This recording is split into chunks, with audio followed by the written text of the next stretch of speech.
All right. The only other thing that I want to talk about today is just a brief introduction for the final project. So, the final project is not due until June 21st, which just happens to be my birthday. It's the answer to one of the lecture quizzes questions. Um, but anyway, I just want to introduce the final project. It's not due for a while, but I just want to give folks ample time to think about it.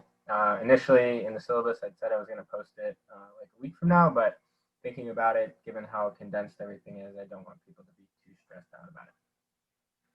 So I'm just going to go over a little bit of information about it now to get people to start thinking a little bit, and then I'll give you some more information next week. But the final project is essentially just your chance to take everything that you've learned from lab and lecture and kind of compile it, put it together, and just do a task in JS to kind of, prove what you've learned. So the final project is going to be due June 21st. Um, but before that, there's also a final project proposal, which is going to be due, sorry, that should say June 11th, I believe.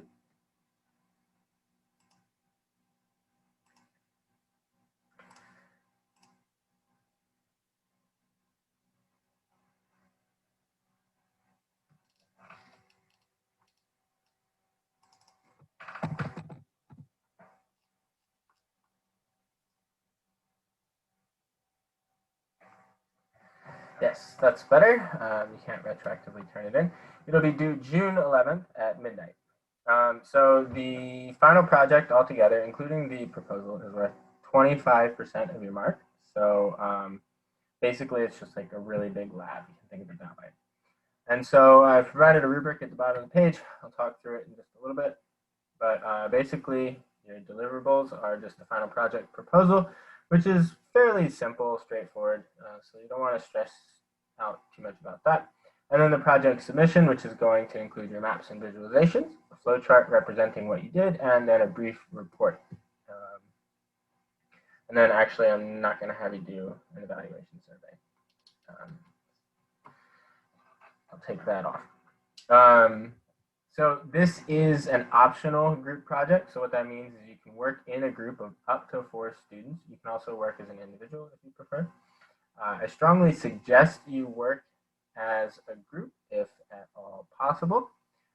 It will, one, make things a little bit easier for you, but also GIS is sort of like a team discipline.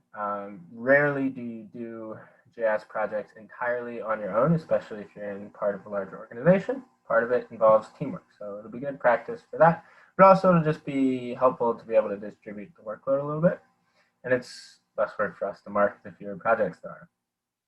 That said, I recognize that it's pretty hard to work in groups virtually, so I don't expect you to work in a group. If you would prefer to work alone, feel free. That's totally fine. Closer to the date, I'm going to open up a final project group sign-up page and talk through a little bit more about how exactly you can sign up for a group. But in the meantime, there's a discussion page. You can go here. And basically, if you want to work on the final project with people, make a post here. If you have an idea of something you might want to work on, go ahead and post that and see if other people might be keen to tag along on that project. Or if you're just looking for a group to work with and you have no idea what you want to do, maybe it'll be helpful to make a post. So this might be a useful way to find project, and part of the reason I'm posting, or find partners, and part of the reason I'm posting this early is so you have a bit of time to look through and find a partner. So the process for your group project, or for the project, is to pick a topic, join a group, and submit a proposal. This is the first step. So next week in lecture, I'm going to run through a set of possible project ideas. Basically, they're going to be like 4 or 5 ideas that you can kind of take, use as a framework, and sort of elaborate on to do your own analysis. You can take one of those ideas, or you can, if you've got an idea of your own, something else you want to work on, feel free to do that instead. But you'll take either my idea or one of your ideas, and together as a group or as an individual, you'll submit your project proposal. And so again, that's due by April 11th, which is a Friday night.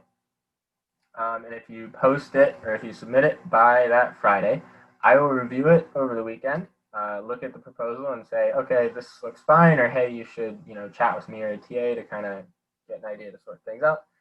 And you can meet with me or a TA early on in the next week and get things sorted out. So the proposal form is pretty straightforward. You just list the group members, a tentative title, a rough description of like what you want to do and why it's important. And then enter the data layers you're going to work with. So the name, is it a raster or vector data? What parts of the data are you interested in using? If it's a DM, you can just say elevation. If it's census data, maybe you want population or income or whatever. And then the data source. And so the point of this is it's just important to look through and make sure that you can actually access the data you want before you go ahead and write up your introduction for your project or for your project. Like, don't put the cart before the horse. And then just a rough bullet point list of like what you think you're going to do. And so then I'll look through this, and if it seems like you have a good idea and you know what you're doing, I'll just say go ahead. No need to chat further. Or if I have any specific feedback to give, then I'll ask you to either meet with me or chat with the TA about things. So once you submit the proposal, then you can move forward with your actual project. And so basically the steps are just kind of what we've done in like lab 3. You do your data exploration and analysis, like the exploratory stuff, to kind of look at what you've got and figure out how to work with it. And then you can do your JS analysis, a variety of different tasks you might want to do.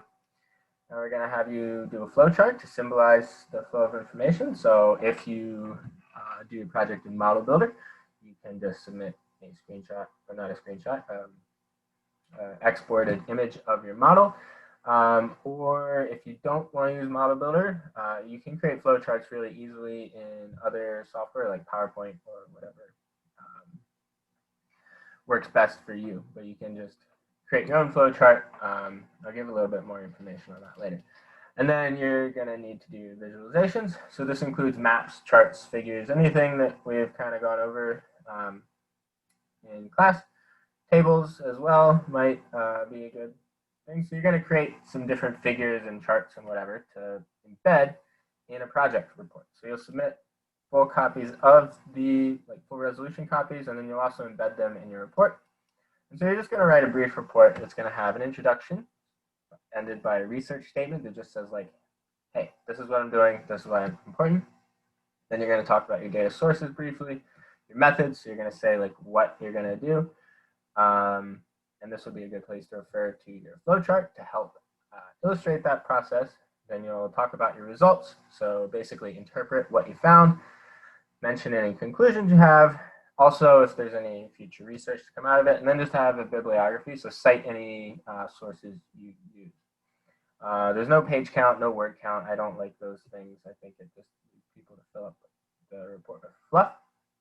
So you can keep your report brief, but just try to be thorough. Make sure that you explain and discuss the key points, right? So introduce the problem, tell us what you did, explain what you found, explain what that means, and say, hey, this is what somebody might want to investigate down the line. And so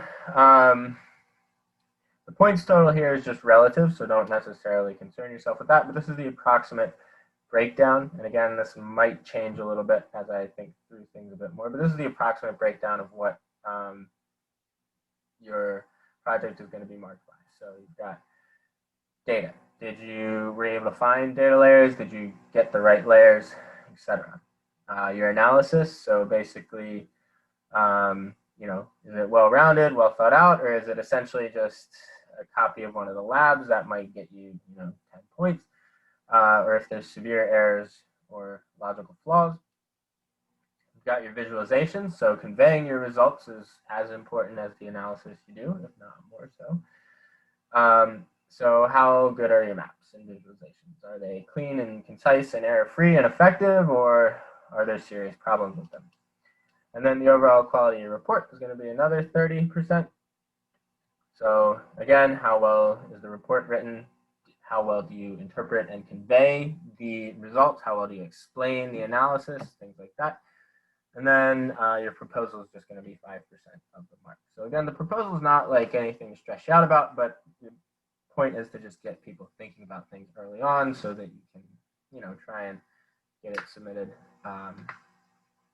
and like thought out before the very night before the project's due.